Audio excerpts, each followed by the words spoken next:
It's interesting that when you don't believe the word of a corporation, then you must believe into conspiracy theories. But in all due reality, should we believe Elon Musk that Twitter is now being scraped aggressively? And this is why he has to put limits on people's accounts.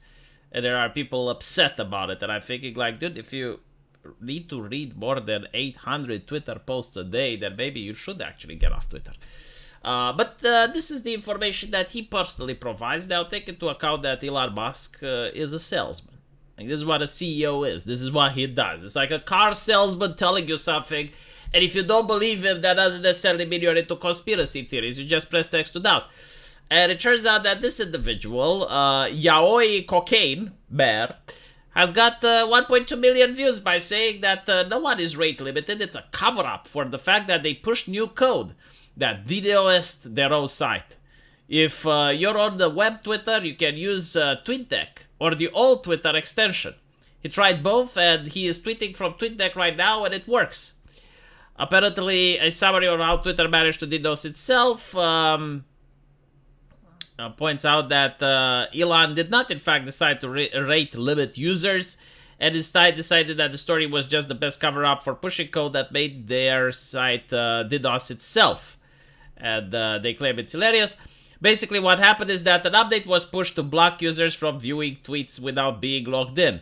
The problem is that the code would keep trying to fetch content the users couldn't see, roughly 10 times per second, and multiply that by millions of users, and apparently this is how they're DDoSing themselves.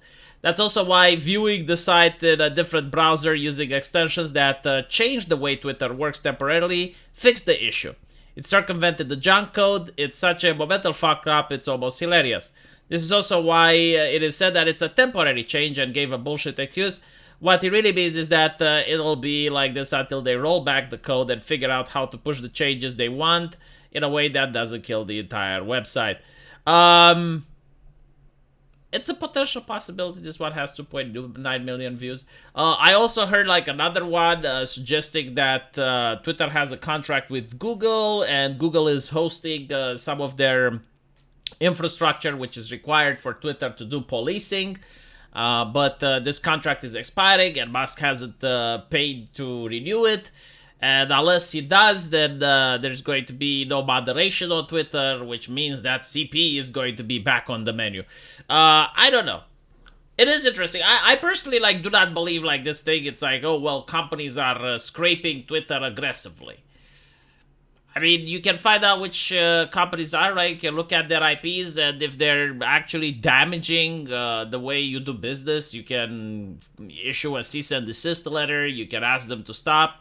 You can sue them, right? So, I don't know. It is also possible, though, because now that AI is being developed, a lot of companies may try to scrape the internet in order to train their AIs, but the question is, why isn't it happening to the other sites? Why isn't it happening to Facebook? Why isn't it happening to Reddit? Why is it only happening to Twitter? It is an interesting question.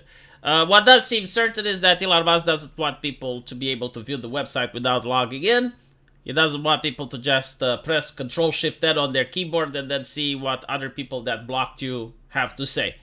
And that is a change that is definitely going to happen.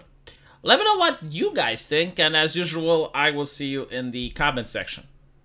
Take care.